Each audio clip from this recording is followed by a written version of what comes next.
Hello, everyone, and welcome to Life After the Military, a show completely focused on strengthening the mental fitness of veterans and their families, helping them transition from military to civilian life, and helping them overcome adversity. Our show is powered by Pivotal Moments. Go check them out at pivotalmoments.org to learn more. My name is Lee Elias, and I'm joined as always by my good friend and co-host, Howie Cohen. We are privileged today to have Sergeant Jeremy Moulder with us. Jeremy joined the Army in August of 2006 and became a combat medic.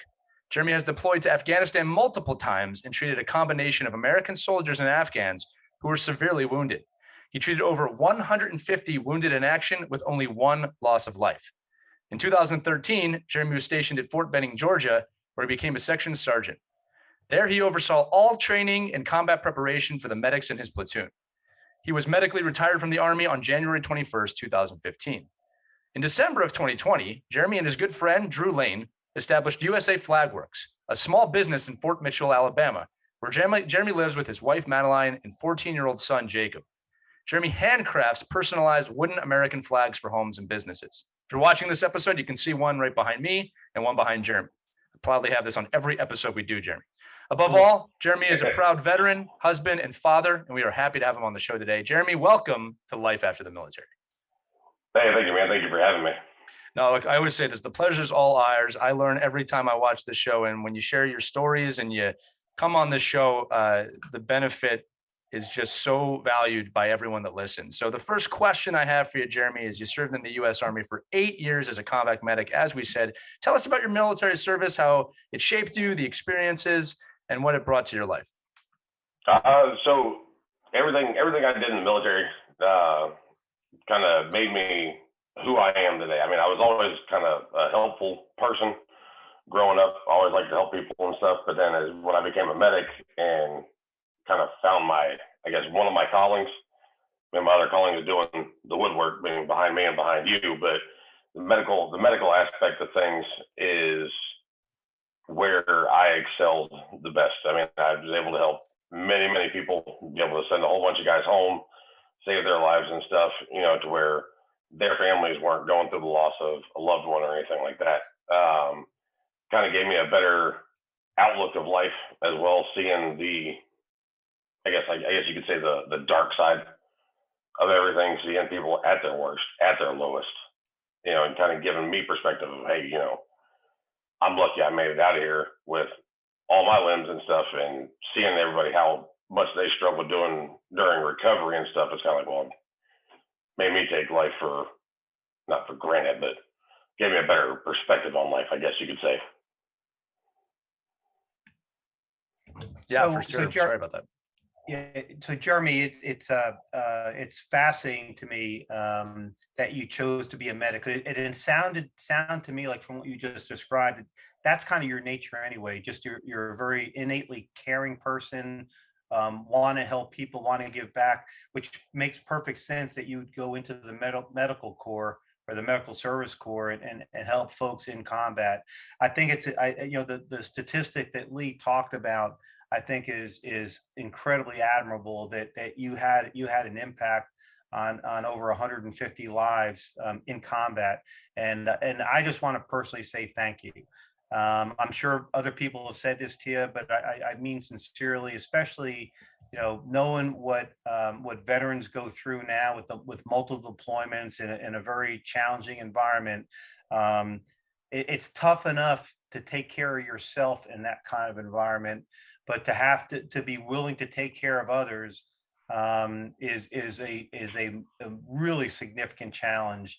And the fact that you were willing to do that in combat for that many people, I just want to say thank you for everything you did. I really mean that. Thank you. Thank you. I appreciate that. So Jeremy, as we move on, what I'm kind of interested in is, and we know that you were medically retired from the military. So and we've just recently spoke to another veteran who was medically retired, which brings a whole different kind of challenge to the transition process. So I'd love for you, if you're willing to talk about, how going through the experience of going through that medical retirement process, What advice can you give to other servicemen and women who may be going through a similar situation? What did you learn from that process that maybe if you had been a little bit more aware of how to prepare for it, you might have done something differently or better? Um, because it's a different kind of a transition for you, No, it absolutely because is. you didn't have as much time. A lot of people, when they decide to get out, whether it's retirement or whatever, they kind of have made up their mind, I'm going to get out, and now I can afford myself the time to mentally and physically prepare for that. When you're going through a situation like you did, you're not afforded the same kind of time to do that. So I'd love for you, as you're comfortable, just sharing what you went through, what went well, what did not go well, what would you do differently, what advice can you pass on to folks who may be dealing with something similar to your situation? Yeah, no, absolutely.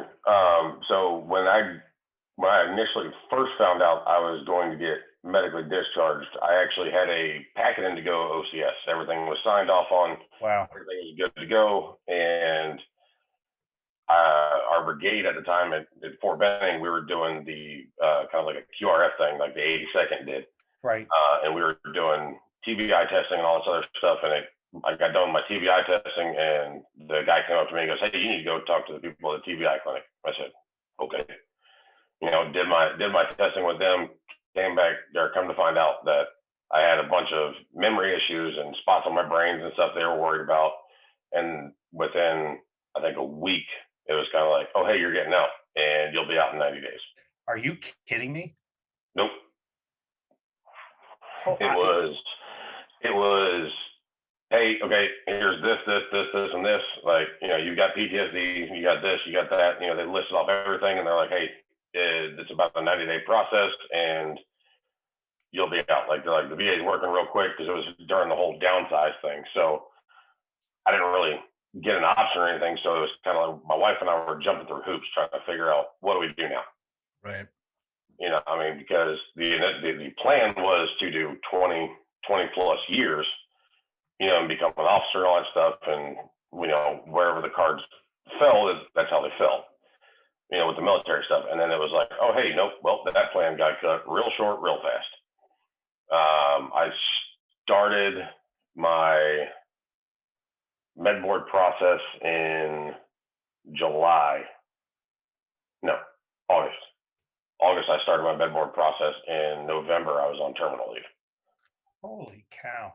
So this really speaks to my own ignorance of the process. I had no idea something like that would go on. I mean, when you think about it, here's a young man who has given so much of himself in combat to help others, and has now dealing with a situation which many of us deal with. And I'm not even talking about people who wore the uniform. I mean, PTS is something that I think to some degree we all deal with. It's just the question of what's the depth of it, right? And Exactly. the situation you're in, and we all have, but I think we all to some degree deal with some level of stress. Certainly not the same as stress in a combat situation. I would never try to equate that. I guess my point though is I think we all have challenges, right?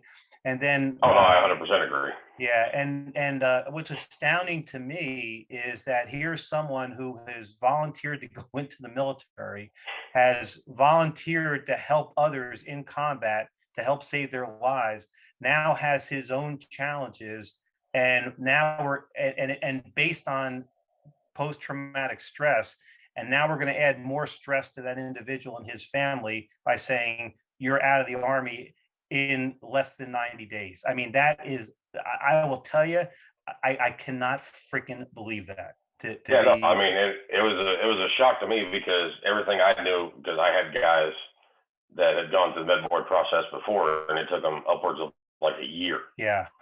To get out. They started their med board process, and about a year later, it was like, "Oh, okay, now they're finally, getting all their stuff done. They're getting out of the Army."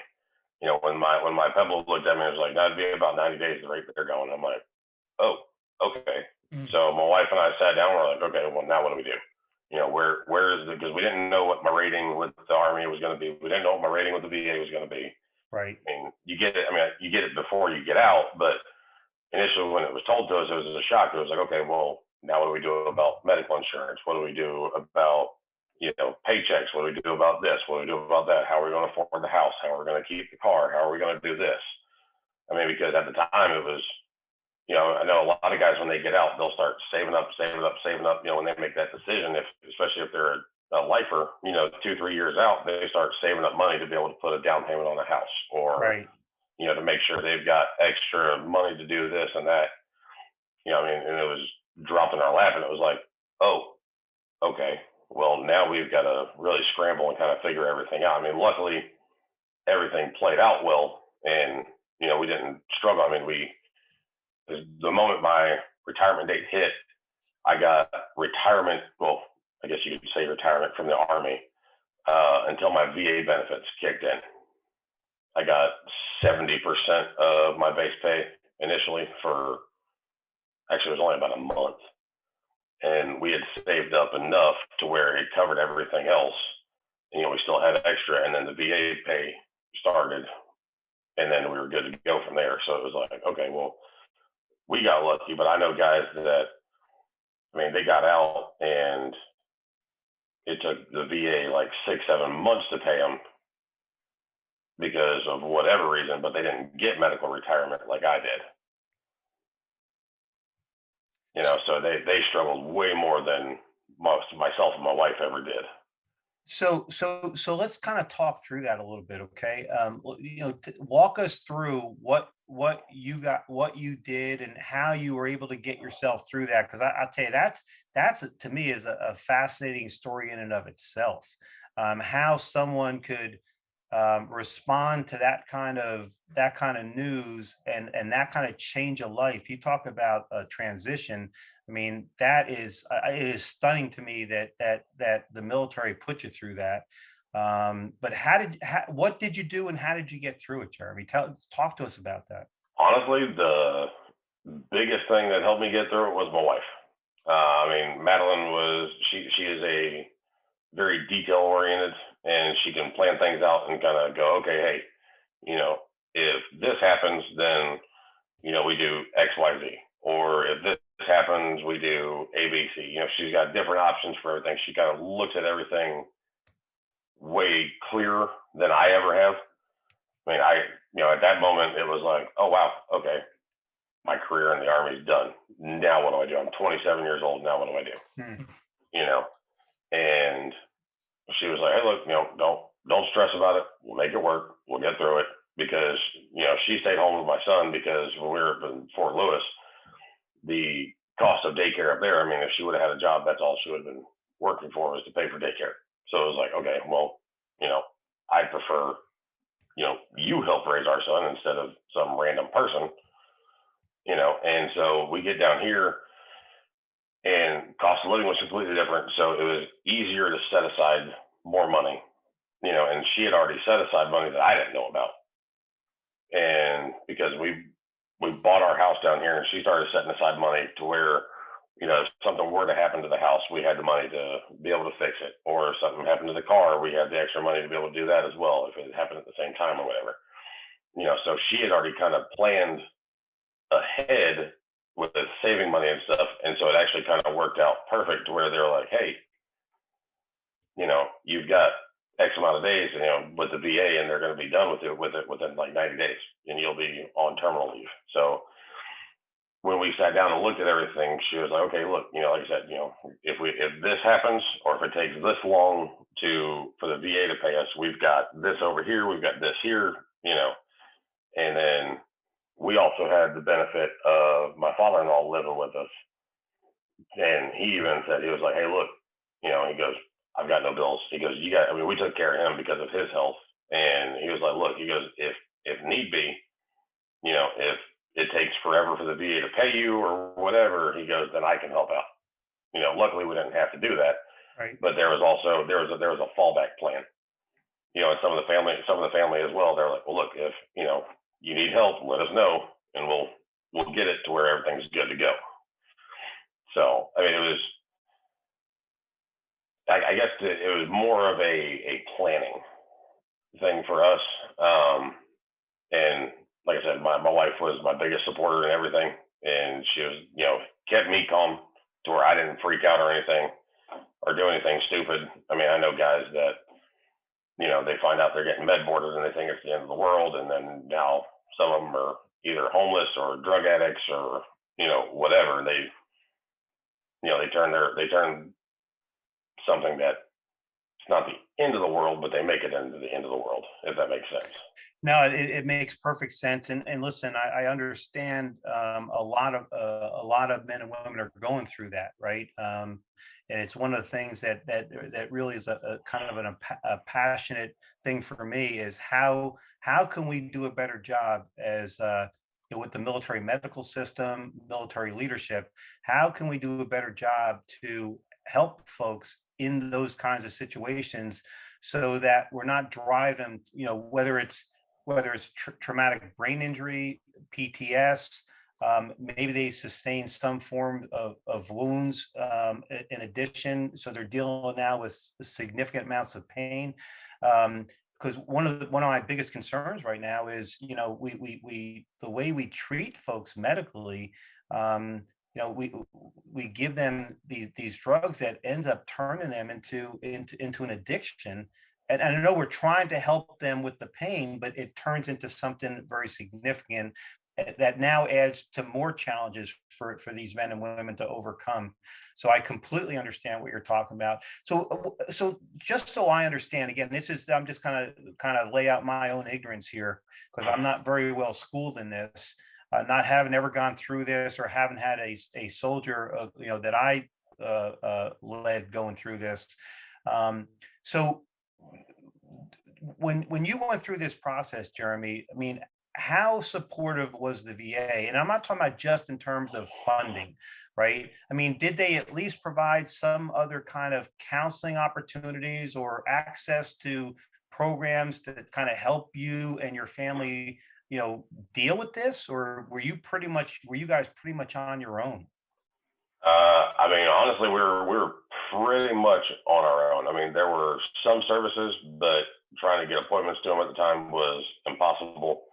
I mean, when I was going and getting out, I went to VA appointments, the initial like, oh hey, welcome to the VA, and or the rating appointments and stuff, and it was take my name, take my number, get my address and stuff, talk to them for 5 seconds, and was out the door.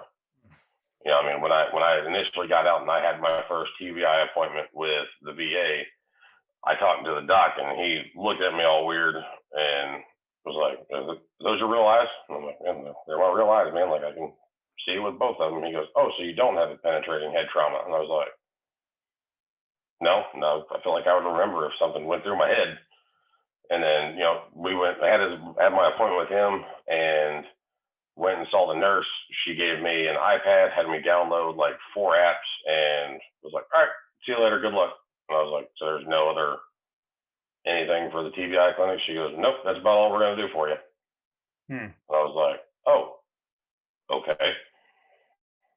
I mean, as far as counseling services, like financial counseling or anything like that, I personally don't recall hearing of anything like that through the VA or anything like that. I mean, I went through the ACAP process with the Army, Right.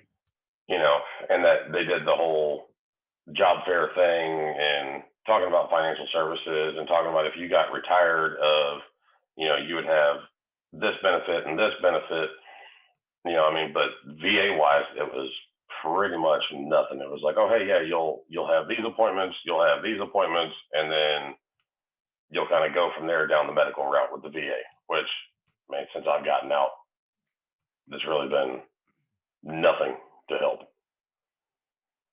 And so tell me what your wife kind of helped you plan how to get, kind of help you plan to get through this. Um, um, I will tell you, she sounds like an exceptional woman because I will tell you, my wife doesn't save any money and spends money that I save. So, you know, Oh no. I love your wife tremendously by you know, the fact that she was saving money and was smart enough to help, you know, to be able to help you to get through this. Um, and from a pay point of view, so are you pretty much getting what you would have gotten on active duty, or how does that? Actually, I make a little bit more than what I made on active duty. Okay. So once that process kicked in, that kind of helped you from a financial point of view then. Okay. Yeah. So, cause I've got the VA I get, cause I'm 100% permanent and total. And then I also get, the CRSC pay from the Army, the combat related special compensation. And then there's another one for guys who retire.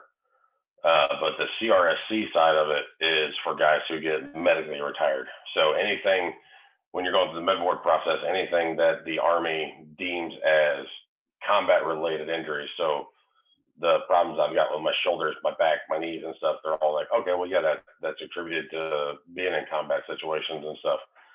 The Army gives you, I guess it's almost like because I don't get retirement from the Army anymore. So I guess it's their way of saying, hey, sorry, we broke you kind of thing. You know, I mean, it's based off of, well, from what I remember, it's based off of your time in service, your highest rank you were, and then whatever the percentage the Army gave you as well. So they kind of do their weird math like the VA does and figure out how much they're going to give you a month.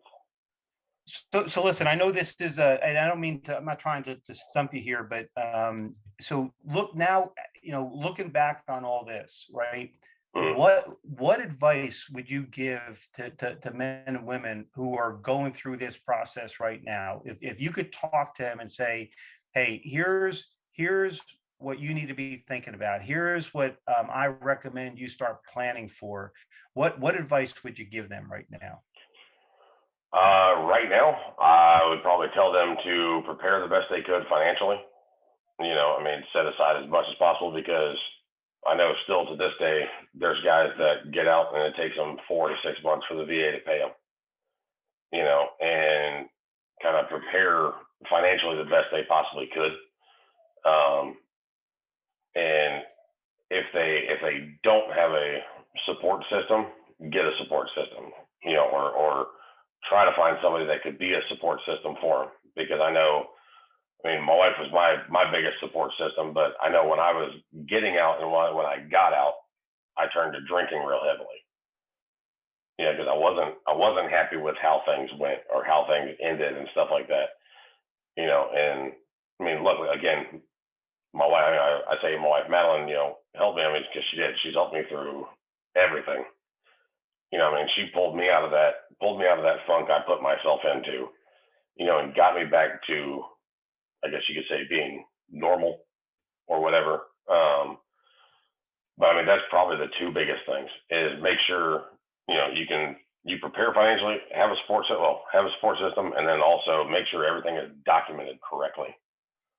When you go to your VA appointments and stuff, make sure they have all the documents that you know that's in your medical file. So if you've got PTSD, make sure everything that you've ever went to and talked to a counselor about, make sure they have all that. If you have, you know, shoulder problems, knee problems, hip problems, whatever, make sure everything is with the VA, because then that way you don't have to go back and try to fight for an increase in percentage if, you know, say they didn't rate your shoulders because they didn't have any medical history on it. Right. But you've had 2 surgeries on it. And they're like, well, we don't have any medical history. No, well, I've had 2 surgeries. No, here you go. Make sure you give them everything you have. Yeah. So you're bringing up some really excellent points that I want to just reinforce for our audience. Number one, and having gone through the retirement process with the military, that is somewhat similar. But what I would tell everybody in uniform now is, you know, whether you're retiring, whether you're getting out, is do exactly what Jeremy just recommended, and that is document everything before you take that uniform off, before you are, you know, out of, you know, off active duty service or National Guard service or reserve service. Make sure that everything that is an issue for you It could have been simply a sprained ankle during a run. I don't care what it was. Obviously, there are things more significant that Jeremy and many of you are dealing with, but make sure it's documented. That's the number one thing, because if it is documented in your medical history, then you have an opportunity to get properly compensated for it by the military and by the VA system once you're off active duty. The second is, let's talk about the support system. Now, Jeremy was extremely fortunate to have an exceptional wife and family that was there for him to help him through this, right? There are also veteran service organizations out there that I think do an excellent job in helping you prepare your VA packet to go through the compensation process. There are incredible veteran service organizations, and then do it at no cost to the individual, okay, which is important, okay? Because many times, and whether you're going through a situation like Jeremy went through, or if you're just retiring or getting out under let's just say normal circumstances, it can be confusing, it could be frustrating, it could be challenging. So knowing that you have someone that can kind of help take you through that process is part of that support system that Jeremy's talking about. There are also a number of organizations, and we had we've interviewed with several of them that help you find jobs, okay? And we'll continue to present them to you as we find them, vet them, and the ones who we feel are doing it right, we'll present them to you.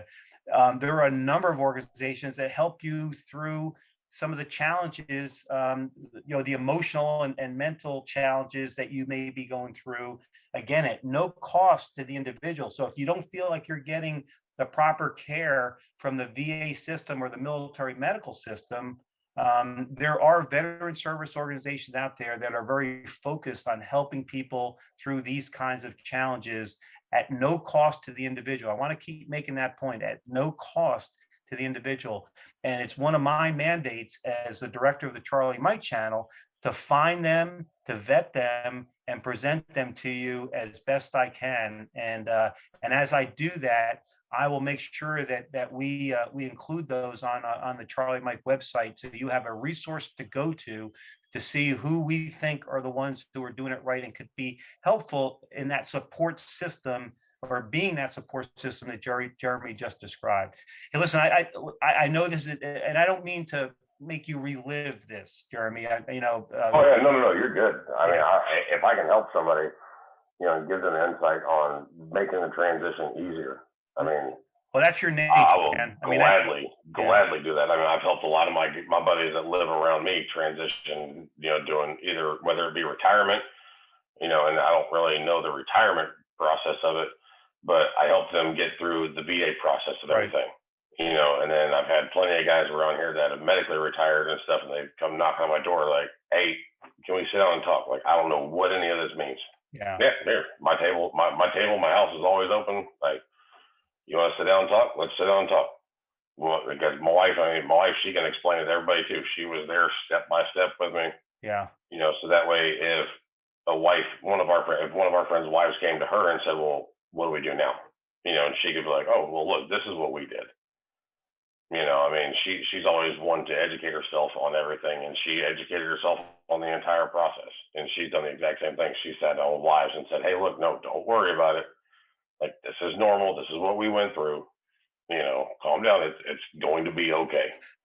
Well, listen, the both of you are exceptional people, and I really appreciate your spending the time with us today. And I know this will be helpful. And I think there's a ton of other information that I will work with you to glean to again make available on our website in one form or fashion or another, so folks have a resource to go to if that would be helpful to them. So with that, hey, Lee, let me let's kind of change the topic just a bit, because I think it's a phenomenal, and I absolutely love what's hanging behind you, Jeremy, and I love what's hanging behind Lee, and I'm just trying to figure out which one of those I'm going to have myself. So,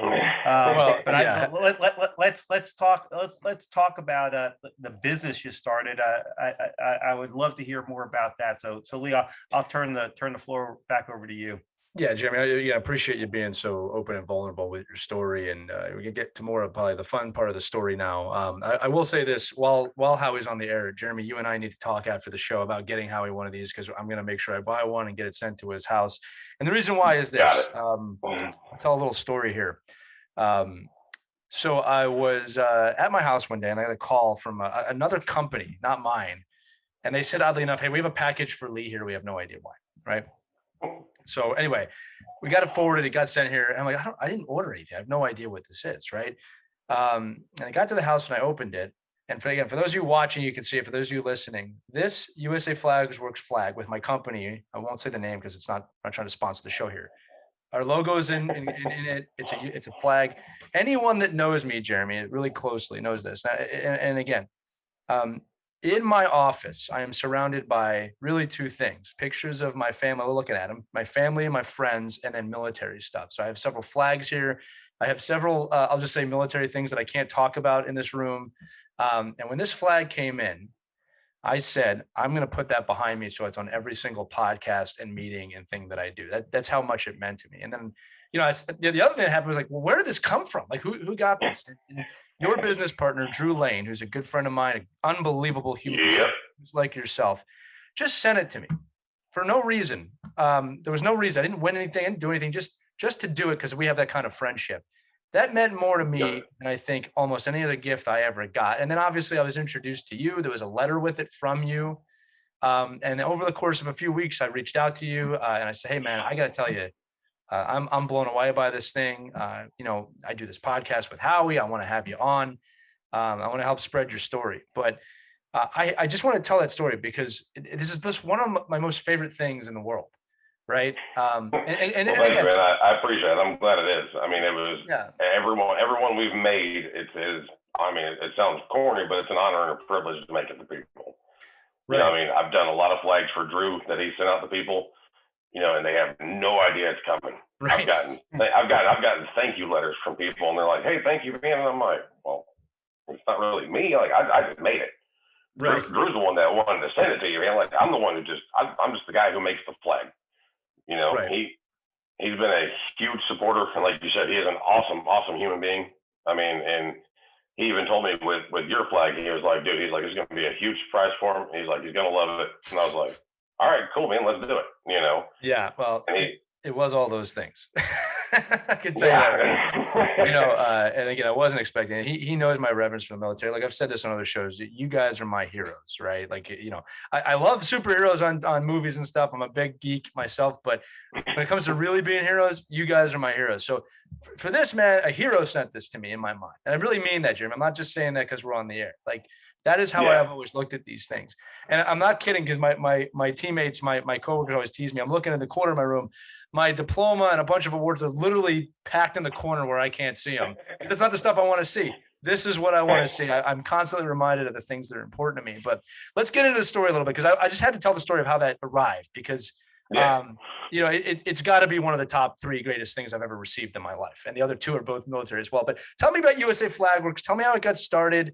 Dive into woodworking with your father. The story behind this is really amazing. I don't want to tell it. I want you to. So how you got into where it got to where you are today? So I actually started doing woodwork when I was 5. My grandpa got me started. I was the gopher, and we would be on job sites and stuff, and the guys on the job sites would be like, he's just gonna get in the way. He's a 5-year-old kid. And he'd look at me and be like, hey, go grab this, go grab that. And all the 5-year-old self, I'd go running off into the trailer or wherever we were. And I'd come back with tools in my hands and they're like, this kid's actually bringing the tools that we're asking for. And they're like, all right, cool. As I got older, I started doing more stuff. I started building with them. I started, learning how to do everything. I've done everything from building houses to building boat docks to, redoing kitchen cabinets to, anything and everything. You name it, I've probably done it. I've done electrical work. I've done drywall work. He's taught me everything I've known. And then, so I joined the Army, did my 8.5 years and stuff, and then got out. And I didn't know what I wanted to do. I didn't know because I didn't have any college. I didn't have any kind of education or anything. So I was like, all right, well, now what do I do? I was like, I've got no experience other than being a medic in the Army. And I was like, I don't really want to be an EMT, you know. I mean, because I looked at where we lived, and it was like, nah, I don't know. You know, I was kind of tossing it up, and I was like, all right, well, I want to get back into woodworking. So my wife was like, hey, go for it. And actually, when I started getting back into woodworking after I got out of the Army, I was also going through voc rehab with the VA and getting my degree in marketing. So I started doing small projects and stuff as just a side thing, just to get back into it, get back into the groove. Because I was like, it's been 8.5 years. I probably don't remember how to do half the stuff I used to know how to do, you know. And I did that for about 3 years, just as a side gig, just to give me something to do. You know, I started building stuff for friends and family and stuff that were around the area. You know, if somebody wanted, you know, a bench for their front porch, I built them a bench for their front porch. You know, and then somebody reached out to me one time, it was a friend of ours. They're like, hey, we got a guy who's PCS and going to wherever he was going to. He was like, can you make this flag for us? And I was like, huh, you know, I've actually never made a flag out of wood. Let's give it a shot and see how it turns out. And it was the first the first flag I ever made wasn't the flat flag like you've got, it wasn't the draped flag like I've got behind me. It was actually a waving flag. So I'm sitting there trying to figure out everything, and it took me way longer than what it did now. I mean, it took me probably a month and a half to make this flag, to make it look nice and stuff. And now I can get it done in a day. And I'm like, wow, I look back at it and I'm like, wow, come a long way. You know, and so back in June of last year, Drew, he hit me up, and he started an entrepreneurs page on Facebook. And I joined it. I did an intro on there, told him what I did. I said, yeah, I do custom woodwork and stuff. He sends me a message. He tells me a story about how he got messed over by a guy. They paid like $800, never got anything from the dude. And so he's like, hey man, he's like, can you make me a flag and a sign with his company on there? And I was like, yeah, absolutely, man. He goes, if I pay you, I'm going to get what I'm paying for, right? And I'm like, yeah, man. I was like, I'm not in the business of like taking money and running from people. And he was like, well, how much is it going to be? And at the time, it was the cost of lumber and the cost of shipping. I wasn't trying to make money off of it. It just gave me something to do, you know. And I sent it to him, and then we started off making the smaller personal size flag like you've got, Lee. And we started sending out to people. And then I don't know if you guys ever have seen the show Shark Tank. Oh yeah. Yeah. In December of 2020, I got Shark Tank by Drew. You know, and I tell everybody that I do. I tell everybody that I believe that. That's pretty much what happened. He sends me a message out of nowhere, and it was like, hey man, I want to talk about 2021. And I was like, all right, cool. What about it? It's coming up. He's like, so I want to help. He's like, I want to, kind of help you turn this thing into like a business, and we get this thing growing. And he's like, he had all these plans and stuff, and I'm like, all right. He's like, the goal is 500 flags for next year. And I was like, you want me to do how many flags in a year? He's like 500. And I was like, you realize I do all of these by hand. Like every star is cut out by hand. Every stripe is burned by hand. Every logo is burned by hand. I was like, there's no CNC machine or anything. Like eventually if we get to the point where I need it, then yeah, I'll start using it. But I enjoy doing everything by hand. I think it's a little, more meaningful than somebody just putting it into a machine and hitting play and it cuts everything out for them and then they ship it off. Nothing against the guys that do it. I mean, hey, that's what you do. That's what you do. But me personally, I enjoy doing everything by hand. Yeah, it takes a little bit longer, but I've gotten it down now to where I can get 20 personal size flags out in a week. Wow. It's just, I've done it so often now. I mean, and my wife, she stepped in, she helped because initially I was doing like 5 flags, 7 flags a week. And she stepped in and she's got a degree in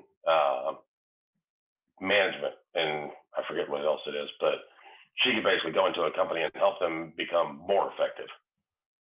She can sit there and look at their processes and go, okay, well, if you change this, then it'll help here. If you change this, it'll help here. So she came into the shop with me and she was like, hey, we need to do this, this, and this. And I'm like, but I like my way. Like I've done my way for so long. I fought her on it for like 3 days. She's like, we need to do it this way. She's like, if this is going to be a legit business, She was like, we need to do it this way. And I was like, okay. And I did. And we get 20 flags out a week, minimum 20 flags out a week, you know, and it was like, all right, fine. I guess I can't fight you on it because it actually works, you know, and Drew helped us, and, you know, he helped us get the website up. He helped us, you know, we got the Facebook page up, you know, he's put us into contact with people, you know, he's ordered flags from me personally to get out to people. So we have, you know, the marketing side of everything of, you know, flags on the wall like you've got, or some of the other people, you know, he knows, they sent us pictures of their flags and everything saying, hey, look, you know, this is this. And they gave us reviews and all that to help us build everything and get it going. You know, I mean, and April, we hit the ground running, and it's been going ever since, man. It's been great. Well, I gotta say this, Jeremy. You brought up a good point that I didn't say too. That no two of these things are the same because they're handcrafted. Again, it really is a prized possession of mine. I don't want to gush too much, but I'll tell you this too, as someone who's also in business. You know, we always joke in my house. I have my actual wife and then my work wife, who's my business partner, and we have the same arguments all the time. It's pretty amazing to me. And your wife is right there with you, but you guys get along. You're a team. I think that's so special. No. Yeah, we do have arguments. Yeah, I know. I believe it. Especially if I try to fight her on a process of doing things to make things more efficient, and I'm so stuck in my ways, I'm like, no, and she's like, well, we're doing it. Well, what's that phrase? The tension makes diamonds, right? You know, the harder you squeeze. But I listen. I want to say this too. I appreciate you talking about your wife. I'm a military spouse to my wife. My wife was in the U.S. Air Force. We'll talk about that in a little bit, but. Like I said, like you can see the support that she gives you, that you guys are a team, that you work together, and how important that is. And I don't ever want to underplay that. Not because I was a military spouse, just because I love that you're speaking about it. I think there's a lot of people that might be not willing to make themselves vulnerable with that they took help. It's huge. You're saying it. She was there.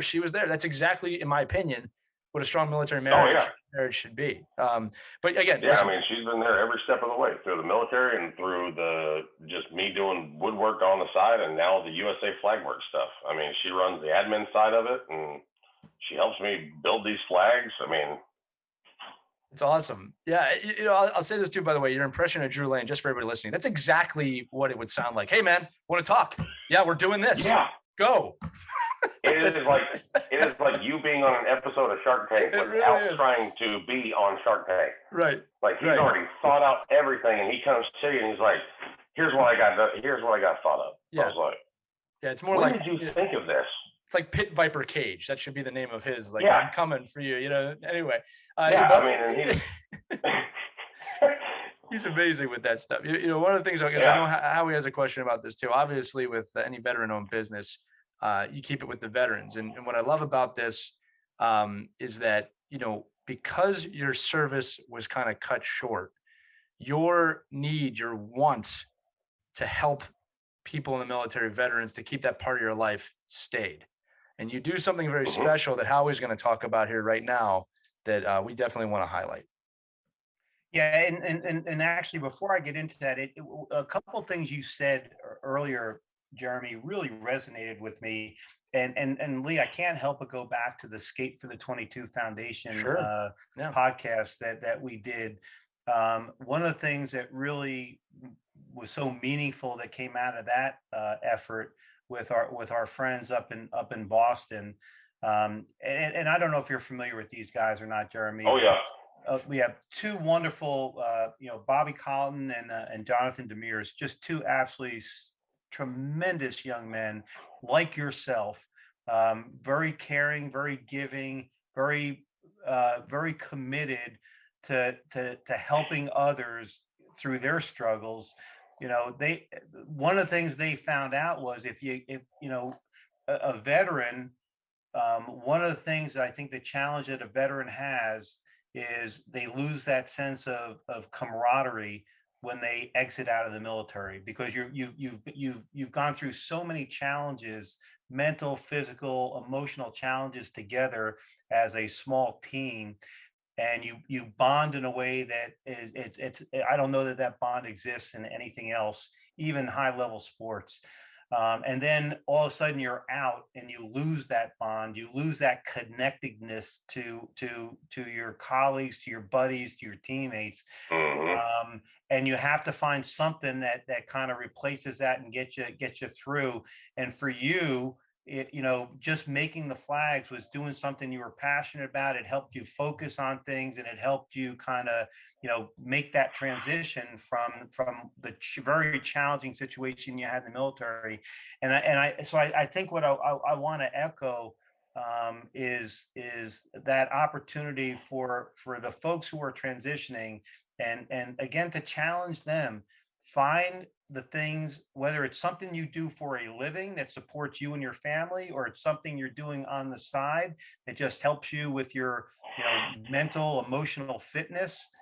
Find something that you are absolutely passionate about, that you really believe in, that could help you manage some of the challenges that you're going through in your life. And I applaud you for, you went back to your roots, right? Here's something you did as a young child at 5 years old. It was something you were passionate about. It tied you back to your grandfather, and think of how proud you're making him right now. Oh By yeah, no, taking, I hear it all the time from him. I mean, he sees yeah, what we've done, and he's like, I can't be more proud, man. He goes, some it's awesome to see unbelievable. everything you're doing. I'm like, thank you. I mean, I wouldn't be doing what I'm doing without his help either. And You and know. and then thankfully you had someone, and I can't wait because I have to, Lee, at some point I have got to meet Drew Lane, right? It's So yes, you will. Oh yeah. yeah, no, you absolutely do. I Just be mean, careful, how he might make a new business for you in 20 minutes. Well, hey, listen, man. I wouldn't doubt it if he does. I know. Well, I mean, I honestly wouldn't put it past him. He'd look at you and be like, you know what, you need to do this. And you're gonna be like, oh, you know what, that actually sounds like a really good idea. You've already got it planned out. Like, I don't know how you did that, but you planned it out in 20 minutes. well, hey, and listen, I think and my personal feeling is this could not have happened to a finer young man than you and your wife and your son and your family. And so again, I applaud you. Another opportunity for you to face a tremendous obstacle and overcome it and make it work. And what a tremendous message to send out to all the folks in our audience, that um, you have the ability to overcome any obstacle you face. It just may take a little bit of time. It may take a support system, but there are people out there that, if you need the help, they're out there. And thank God for men like Drew Lane. And so what I'd like to transition now to, Jeremy, is I would love for you to describe. I know this is something that you recently just started up, the Spotlight Veteran of the Month program. So I'd like you to talk about that and promote that, because I think it's just another phenomenal thing that you're doing. So Well, thank you. love to hear about it. Yeah, so Spotlight Veteran of the Month, and again, I know I keep talking about my wife, but she came to me and she was like, "Hey, I got an idea real quick," and I was like, "What's up?" And she goes, the goal of this, the goal of the USA Flagworks stuff is A, to make the flags for everybody, but B is to also, when we get to a point, we want to be able to bring veteran-owned businesses onto the website, promote their stuff, especially if they're a small veteran-owned business, promote their business, get them to grow, get them to where they want to be, and she came up to me one day and she's like, "Hey, I got an idea." And I said, "Okay, what you got?" And she goes, "Why not?" She's like, "We're not to the point to where, because we're so new, we're not to the point to where we can help smaller businesses yet." She goes, "But what if we start bringing to light, different veteran-owned businesses?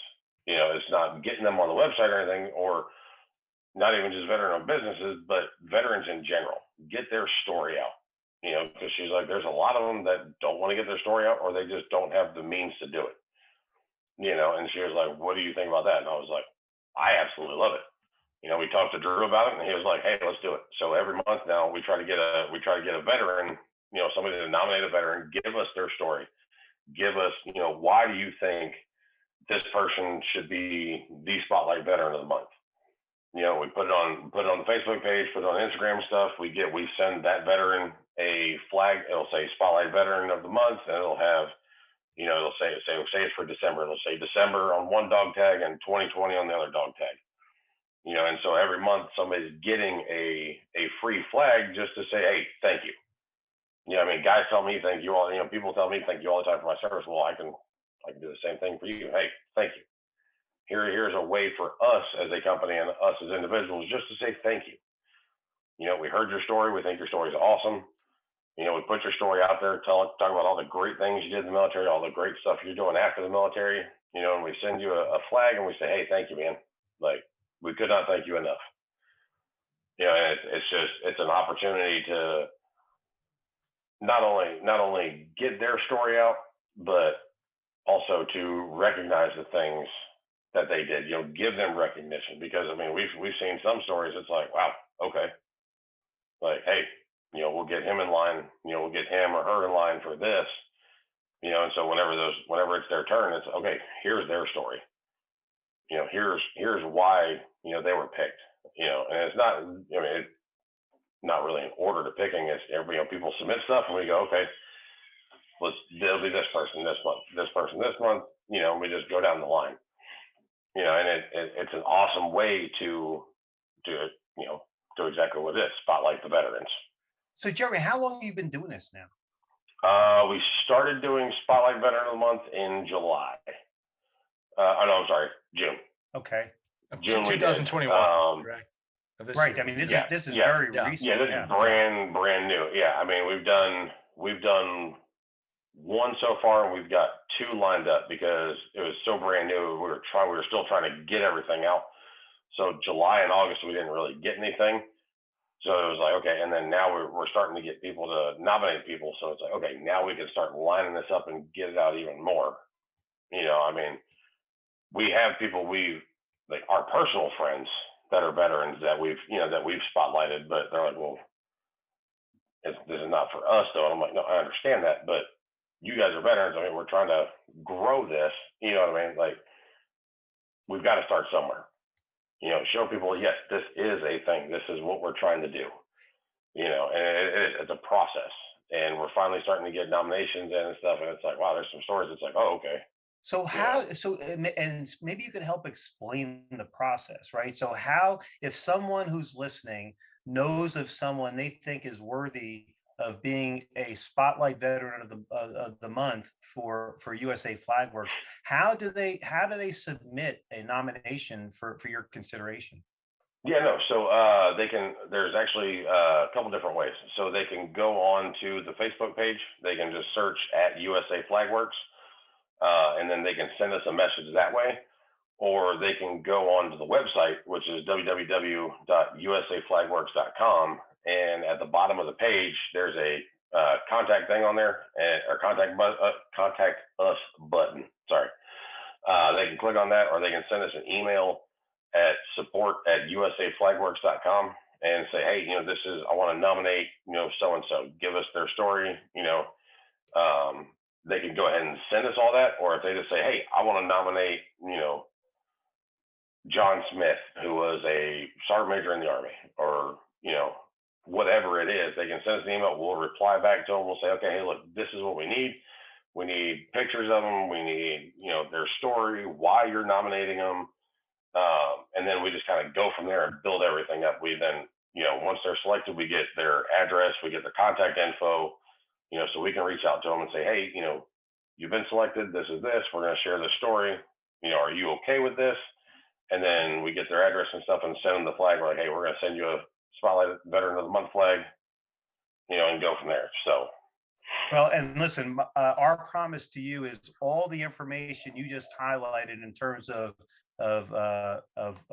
web addresses and links. This will all be included when we post your podcast. That'll all be accessible in the show notes, and so we'll do our best to help folks, point them to you as well. And there are actually several ideas that are floating around in my head that I actually like to talk to you about after we finish this interview, because I just think this is absolutely phenomenal what you're doing. I love it to death. Everything about this is goodness, and I want Pivotal Moments and Charlie Mike. We've got to figure out how we can be a part of this and help help promote this. I think this is absolutely stellar what you're doing, Jeremy. Well, thank you. I mean, that'd be absolutely awesome. And people that are listening, I mean, hey, if you guys know somebody that is a veteran that you want to spotlight and share their story, I mean, Lee, if you want to share your wife's story, Howie, I mean, you said, guys, I mean, you did 26 or 20 plus years in the Army. I mean, I know plenty of guys. I mean, feel free to reach out to us. We'll send these people flags. We'll get their story out, share everything, all the great stuff they did in the military, and well, we'll tell their stories, Jeremy. But the people I know, they can pay for their own, man. I want folks. In the spirit of this program that you started this, and you and your wife have started. And by the way, I really wish we had invited Madeline to be on this podcast with you, and maybe that's something we consider doing down the road here. We should do that. We should have have her on. Well, listen. Yeah. I mean, I think she has. Look, the support that she's provided you, the way she's helped you, and the way you work together as a team to not only your service in the military, but going through the challenges after you had to leave the military, and then to start planning and preparing and executing for the rest of your life.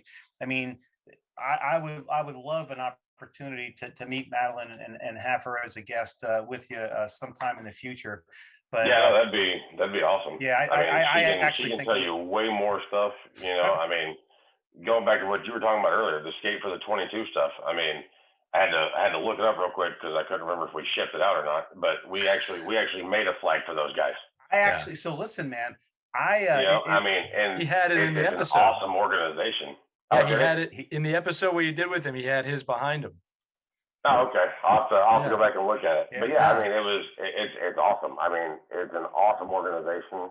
I mean, with you were talking about the mental health aspect of things, and the people helping them out and all that stuff. I mean, if that's the least we can do, it's just being here for somebody or sharing their story. Right. Helps it. I mean, I know with my mental stuff, like I've got horrible memory and all that stuff, and I make fun of it. I don't get down on it, because if I did get down on it, I'd probably be one of those statistics. Right. I'd probably be one of those 22 a day. I mean, but I couldn't get down on it myself. I mean, yeah, stuff happened. Okay, I've got horrible memory now. Like I get lost going to the grocery store. And if I miss a turn, I look at my wife and I'm like, oh, yep. No, we're taking the scenic route. And she goes, no, you completely forgot where we were going, didn't you? I'm like, oh yeah, no, absolutely. But it turns into the scenic route or stuff. And people ask me all the time, hey, how do you deal with it? And I'm like, make fun of myself. Like, that's all I do. Make fun of myself. If I forget stuff, I'm like, oh, yep, oh, look, here we go again. Like, there's no need for me to get down on myself. I mean, yeah, there are guys that have been in really bad situations and they end up taking their life, and it's absolutely terrible. Right. And Skate for the 22 and all the other veteran suicide organizations. I mean, I applaud those guys. I mean, those guys are doing amazing things. I mean, I enjoy what I do, but I really look up to those dudes for trying to look out for other veterans and try to prevent them from becoming part of the 22. Well, and that's part of your support network. If you really think about it, you're finding other like-minded people, I'm going to jump into a question in a minute, Jeremy, about mental fitness, mental strength, and everything you do with that. But this comes to a point on the show now. We do this every show where I give our guests a title of a book that if you were to write a book, a memoir or whatever, I am looking at the title of the book for you. Okay. And everybody gets one. And it's funny because, the way this show started, I was like, I might not get a book title today. We're having some serious conversations here, but you handed it to me halfway through the episode. Your book. Are you ready for the name of your book, Jeremy? Let's see. What do we got? The title of your book is The Woodchuck Warrior by Jeremy Moulder. You handed that to me. I think your grandfather would have called you that. I would read that. Yeah, I would too. It's a memoir, right? Listen, I'm going to turn. Kind of funny. My grandpa's name is Chuck. You see, they come to me. That's how this works. I kid you not. His name is Charles Boyd, but he goes by Chuck. The Woodchuck Warrior. He can write the foreword to the book. I'll put it there. You go. Exactly. There we go. Listen, I'm gonna turn things a little serious real quick. I want to give you a heads up on that. Yeah, that's for right. you, for Howie, for the audience, and then we're going to get into this mental fitness question. I was listening to your story pretty intently earlier, and it really hit me. I wrote some numbers down here. Okay, so again, you had, if I'm not mistaken, you had 90 days from the date they told you were out to you were out, right? Yep. All right, we've been doing a lot of these shows.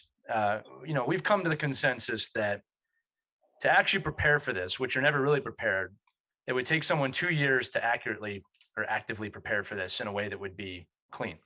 That's not always the case. We understand that. They gave you 90 days.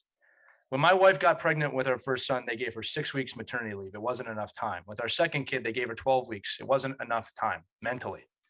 Okay. 90 days is not enough time. We talk about this. It takes 6 months to get used to having a job, a new job. 90 days is not enough time, whatever the reason. I'm glad that they supported you financially. It sounded like that worked out. But this is the staggering stat. All right. And there's two of them. I got to keep us kind of it together when I read this. Howie and I are really committed to this 22 a day stat and lowering that. And unfortunately, right now, especially with what's going on in the world, and it's September 1st, 2021 today, that number's going the wrong direction. And this stat is staggering to me that I'm about to read. All right. Since the global war on terror started, 7,000 U.S. troops have been killed in combat. 30,000 have died from suicide. And we do not talk about that number. And I got that from Military Times. I didn't just make that up. I always know there's a lot of people that are always concerned about where you're getting the information. 30,000 by suicide, U.S. military, 7,000 in combat. And I am devastated by that. And it's people like you, Howie and Escape for the 22, that take action to make someone's life better that has served, that are helping to curtail that. And I wanted to say this because we know there's a stigma around mental health. We know that this is not a topic people like to talk about. We also know that people say they want to do something, and the time to do something is now, right? When Howie asked me to co-host this with him, he thanked me, and I said, "Stop! This is my honor to be able to interview veterans. This is absolutely an honor to me. It is worth every second I do it.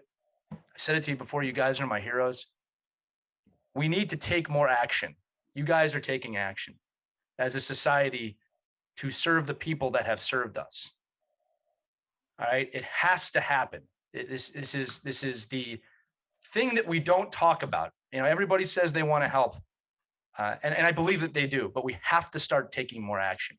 You are taking action with what you are doing, and you have already saved so many lives. And this the last thing I want to say before I ask the question is that when I look at what you did, or any military person, especially if you served in Afghanistan, the lives you help other lives, and those lives help other lives. So you gave us that stat. I'm going to read it again from the beginning, that 150 wounded in action with only one loss of life. Those 150 people have families. They have people that care about them. This spreads. It's probably in the millions, Jeremy, with the amount of people that you've impacted by helping those people. And then you bring in USA Flagworks. These echoes, they move, they reverberate, they're waves in the ocean. If we all do something about it, it's going to change. The problem is we're by and large as a society ignoring it. I know there's a lot going on in the world. I know there's COVID, obviously, all right, but it just doesn't take much to reach out to someone and say, "How you doing?" Send them a gift. Let them know you're thinking about them. Let them know you appreciate their service. With that said, every service member I've ever met in my life has been humble about it, saying, "You don't need to thank me." And I appreciate that too. You're not doing it for that, but I'm doing it for that. I'm telling you that. So I just had to say that number because you're making me think about it, and we're not doing enough. I'm sorry. I'm not trying to stand on a soapbox here. It upsets No, me. you're good, man. You're absolutely correct. I mean, it's a staggering number, and it is. There are times it's as simple as just reaching out to somebody. Right. I mean, I've seen friends of mine post on Facebook and stuff, just, hey, reaching out, checking on my brothers, Right. or whatever. Check in, making sure everybody's okay. Right. It's just something that simple. Right. Or a phone call. Right. I mean, I'm not good at picking up on it, and again, I keep talking about my wife, but my wife is good on it. She can pick up when people are off. Right. Like when if something is wrong, she has this ability to know, and she'll be like, "Oh no," she'll talk to him, or if it's one of my friends and she's talking to him, she's been around him enough. She'll be like, "Hey, something's up. Like Right. you might want to reach out to him and check on him." I'm like, "Okay." And 9 times out of 10, she's absolutely correct. Right. There's times they just need to talk to somebody. And That's all it is. Just yeah, be ears. That's it. it's surprising how far I can go. I always love this quote. I use it all the time that, when you look at these issues in the world, it can be overwhelming. The truth is this, right? And this having been a medic, man, it's not about saving the world. It's about saving one person at a time, reaching Yep. out to one person at a time. And that in turn does a lot. Again, just real quick, going back to Bobby Colleton, he told this great story. I'm just telling it to you, Jeremy, that, again, for those who don't know, Skate for the 22, they bring veterans in to play hockey, to be part of a team. And he told us the story of a guy that he texted, just, "Hey, you coming to the game tonight?" That's simple. Guy was on his way to end it, on his way to end his life. And he said that text is what saved his life that day. Bobby does say it like that. Right. Yep. But he just needed that. So again, for those of you listening, again, everybody listening here is probably most likely in the military. Thank you all for your service. And I know that you do this. It's also the civilians' job. We have to do more to serve you guys and the men and women that have served in the U.S. military, because you've served us. So let me do transition into the final question. Again, I'm sorry to go serious, man, but I just, No, you're good. like I said, it has to happen. These are the conversations that need to happen. So Jeremy, look, Pivotal Moments, which is our parent company, seeks to strengthen mental fitness worldwide. We all struggle with it from times to varying degrees. And if you're willing to share, we know you've obviously had struggles with it, the way you got retired from the military.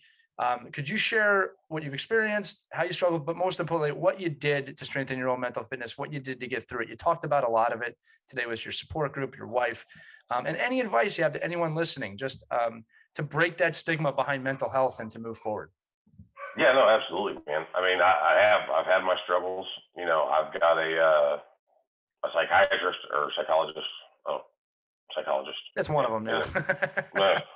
I don't know. I think he's been both. I have no idea what he currently is, but I mean, I talk to him, regularly. I've had multiple throughout the years that I've talked to. That they've either moved or I've just had to switch because of X, Y, Z.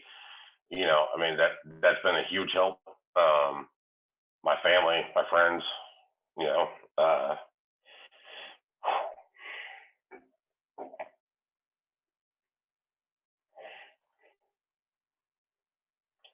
Take your time, Jeremy, man. And we got all the time you need, man.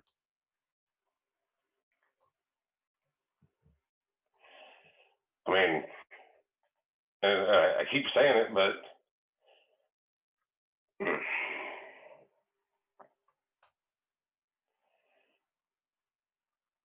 oh man, my wife and son are the biggest things for me. I mean, if I didn't have them, I'd be a statistic. I mean,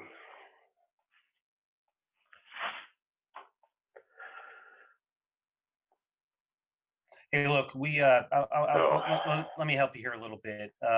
That's exactly what I was just thinking right now. And that's why I wish that we had the forethought to invite Madeline to be on this. What an incredible woman she is, and I know your son Jacob. I've actually listen. I spent some time on your Facebook page. I saw. I know he's a hockey goalie, right? He is. Yeah. We actually were just in New Jersey. I mean, those two, I do everything I possibly can for. Yeah, I mean, those are the main reasons why I wake up in the morning. It is so apparent if anybody knows you, and I'm so thankful to get the opportunity to get to know you now, and I hope that we'll continue to build our personal and professional relationship. But it is so clear to me when you look at your website, when you look at the YouTube videos you have posted, when you look at your Facebook page, just how much your family means to you. When you listen to your story, going back to your grandfather, and sounds like and Madeline's dad who lived with you, it is so clear that this is a very, very close knit, supportive, loving, caring family. And thankfully you have the personal strength to not succumb to any challenges or thoughts that you have, and continue to put them out front and stay as strong as you do for them as they do for you. And look, what is all, and what else has come out of this absolutely incredible USA Flagworks business, which I think does such incredibly meaningful work. So I know that you are very reliant on your family. You love them, you care about them, they love and care about you. And listen, just thank you for what you're doing, man. Your whole life, if you look at everything you've done since you were a kid, has been about helping and taking care of others. I mean, your whole life has been dedicated to helping and taking care of others. Even after the struggles you personally and professionally have gone through in the military, you still found the strength to reach out and figure out how you can help and take care of others, which I just find it absolutely amazing. You are an amazing man. You have an amazing family. And I just want to thank you for letting us spend some time with you today, man. It is in Lee's words, and it is an absolute honor to know you, and to have the privilege to talk with you, and to have the opportunity to share your story. Well, thank you. I appreciate that. It means a lot. I mean, and you're absolutely correct. My family is everything. You know, I mean, I know I've said it numerous times through here about support systems, and I mean, without them, I wouldn't be where I am now. Yeah, I mean, they've helped me through everything. I mean, funny story. I mean, kind of make it lighter. I mean, my son, he's helped me a lot with the mental side of things. You know, when he was younger, he'd be like, "Well, you can't remember things." I'm like, "Well, yep, I know." You know, and we found out after I joined the Army, I guess I had optical nerves or something that got dislodged from my eye. I can't see the color green anymore. So when he would get mad at me, he'd be like, "Well, yeah, Dad, well, you can't see the color green." And I'm like, "You're absolutely correct, sir. Like, I cannot." You know, and he used to think it was the funniest thing in the world. You know, I mean, so anybody who's listening, if you don't have a support group, get you a support group, find you a group of friends, to reach out to some old battle buddies or something. I mean, there's, you know, like you were saying, Lee, with these statistics, I mean, it's as simple as a phone call. Right. You know, it's as simple as just somebody listening. You know, I mean, to prevent it. Right. It is that simple. You know? And I'm going to be honest with you, man, it's a shame that the powers that be have not figured that out yet. And we are on a mission to make sure that changes. You know, the other thing I'll tell you is with your son, if he brings up the green stuff, you just say, "Look, I've got memory loss. I'd be a great goalie. Maybe you could learn from that." Exactly. All right. That's where you have to come back. You know what? I'm gonna do that. Yeah, you got to do that. Like, I don't remember. I don't remember the last goal. You're talking. We're all hockey guys here, by the way. I was from New Jersey. You were just in New Jersey. I don't like your state, Howie. I'm sorry. Well, I don't like your state. And that's why I don't live there anymore. He doesn't live there. I don't blame you. We were there. It's a good We were place. there with a Chevy Silverado as a rental truck, and it was terrible driving through New Jersey. And we ended up driving through downtown New York in a Chevy Silverado. Never again will I do that. Where in Jersey were you, Jeremy? We were in Morristown. Oh my God, that's real. Yeah. You and I were just talking about that, Lee. Yeah, right. Yeah. That's real close to where I'm from, actually. South driving. Yeah. Hockey's big up there now, though. I always say, listen, it is. I'm from Philadelphia. I went to school in northern New Jersey, and I always say I stole the best two things in my life: my education and my wife out of that state. That's what I always say. Bam. There you go. And then, Howie's from there, but he left as well. But look, Jeremy, it's been an absolutely wonderful episode. I'll tell you a few things. One is that, I mean this, without speaking, you defined mental fitness. You defined mental strength there in your answer. I want you to know that. All right. And I'll let Howie again have the last word here, but in terms of speaking to you, but you've been a phenomenal guest. I love what you do. For those of you listening, usaflagworks.com, usaflagworks.com, usaflagworks.com. Check it out. Okay. It is an incredible gift. It's an incredible memento. It's an incredible way to tell somebody you care about them. Again, if you're looking to spotlight a veteran that you know in your life, we all know someone. Go there. Let's get Jeremy to a point where he has a 6-year waiting list on the on the veteran spotlight. All right, I think he'd love that. I think we can actually make that happen. If we get to that point, that would be awesome. Right. We're going to make that happen for you, buddy. And then Howie, any final thoughts before I close it?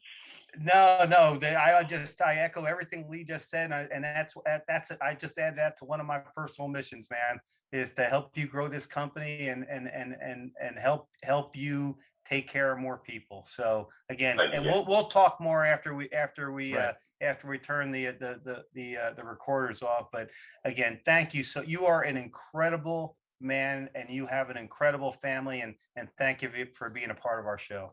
Thank you, guys. You guys are absolutely incredible doing this too, getting people's stories out and everything. I love it. Thanks, Jeremy. Cool. Again, the only thing we can't help with you is getting lumber costs down, but that'll happen eventually. Yeah. All right. Well, that's going to do it for the Woodchuck Warrior and myself. But you've been listening to Life After the Military, which is powered by Pivotal Moments. And you can learn more about the organization at pivotalmoments.org. We've got a ton of inspirational, entertainment, and most importantly, educational content. If you're looking to go through some great modules on there, check it out. For Howie Cohen and Jeremy Moulder, I'm Lee Elias. Thank you so much for joining us, and make sure to keep an eye out for more episodes soon, wherever podcasts can be heard. Thanks so much for listening to Life After the Military. We'll see you next time.